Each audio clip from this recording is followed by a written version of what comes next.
The mud season significantly slowed the pace of offensive operations in Ukraine in the second half of November. This period is believed to have been the least active period of ground attacks by both sides since the start war. As a result, neither side made significant progress. We are back at an impasse, as Ukraine and Russia are probably waiting for the snow season to continue their attack. But as usual, there have been many updates on Russia's illegal and unprovoked invasion of Ukraine, which we will share with you in this video. But before we take you through the video, make sure you subscribe to our channel and hit the bell icon to never miss a video from us. Let's get to the same quick point of the almost unchanged battlefield in Ukraine. The situation on its solar front is relatively quiet in this respect. This front-related information space is dominated by news of the redeployment of Ukrainian and Russian troops on other fronts. According to the leader of Hands, Go Blow Up, Russian airborne units are redeployed to Hans. Let's explode.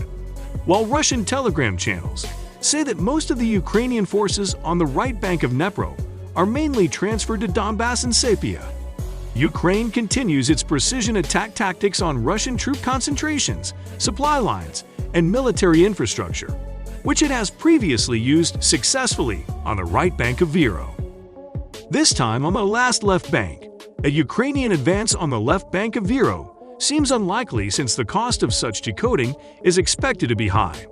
Earlier, we covered rumors of the deployment of Ukrainian troops on Cape Kinburn, which was acknowledged by Southern Ukraine Self-Defense Forces spokeswoman Natalia Herman.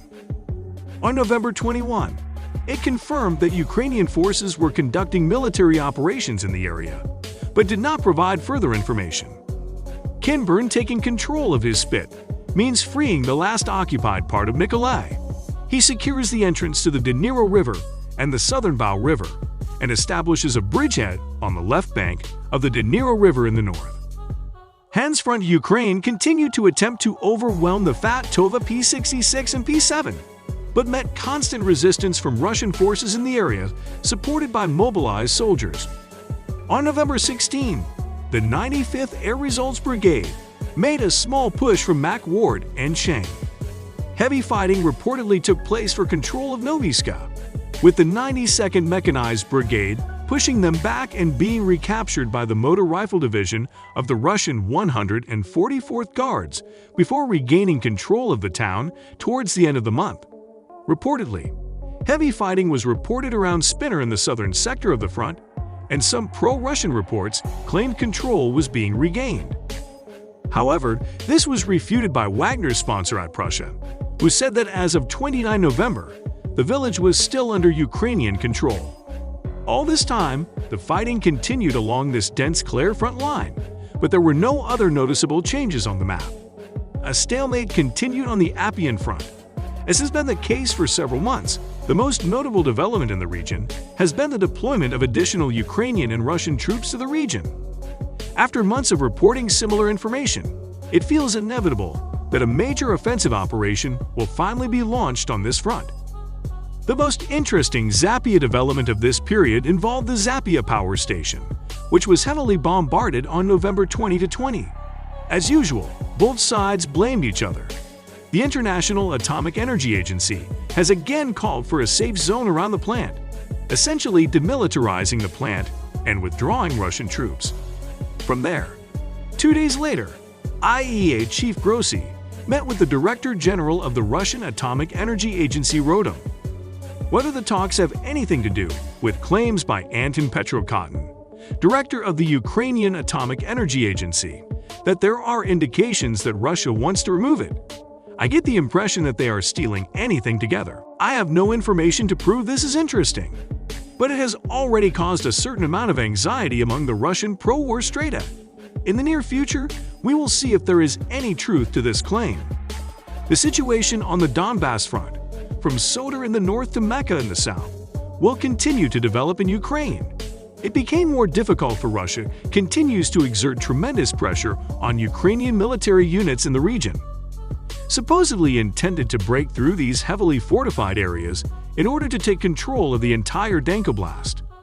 On more than one occasion, the Russians claim to have the cutter under control. The difference is that this time it has been confirmed by an independent source. On November 18, both Wagner's mercenaries and his DPR's Spartan battalion are said to have captured the town. Russian units are also making progress within Bagu, Parver, Myskanaska, and Mali Inka. First, Ukraine's greatest setback on this front reportedly occurred on 23 November. Kastitinopia and Zaka to win against Kaka and Andrew Drake. Despite allegations made by multiple Russian military bloggers, it is unlikely that Russia made a move to cut any of these supply lines backwards. The military counterattacked, pushing the Russians and Wagner forces back from the southern outskirts of the BMA by Pitner, claiming a foothold in Vans. At the time of writing this script, the situation in the rear of the Donbass front has been covered up by the Sengoku Army. We hope that our mobilization efforts will help achieve that goal, along with protection, perhaps the development of Russian achievements on other fronts. As we have previously reported, the Russian military is still conducting mobilization-related actions, despite demobilization declarations. People still receive mobilization summons, some requiring the recipient to arrive at the conscription station. In January 2023, Russian military bloggers began predicting that next year's total mobilization will be almost 17 years old. Various war-related figures, including Vladimir Olav, head of the VEG Public Union, who had been very active in mobilizing volunteers to assist the Russian army since the beginning of the war. Calling for full mobilization, he said Russia would need 2 million troops to reach the skull. In addition, according to the Russian state prison, the mobilization of inmates from Russian prisons will begin in September and October 2020. Followed, Russian prison capacities have fallen by 23,000. Such a dramatic decline in the prison population is due to the continued conscription of inmates. According to a November 29 Daily Beast report, the VNA is now also recruiting inmates from the Central African Republic, where the mercenary group is based. Criticism of the deployment of mobilization leaders and mobilization forces continues. The mobilized forces are poorly trained and poorly equipped. According to multiple reports of high casualties, they were thrown onto the battlefield without proper instruction. For example, on November 24, a video was recorded by Serpa Cavo's mobilization force. In that video, Hans was sent to the front line with an explosion of his go, not forcing the commander to abandon training and retreat during combat. A forest under fire from Ukrainian artillery. Where this war is going, countless money is already spent in this. A lot of people lost their lives, infrastructure damage, financial crisis, and whatnot.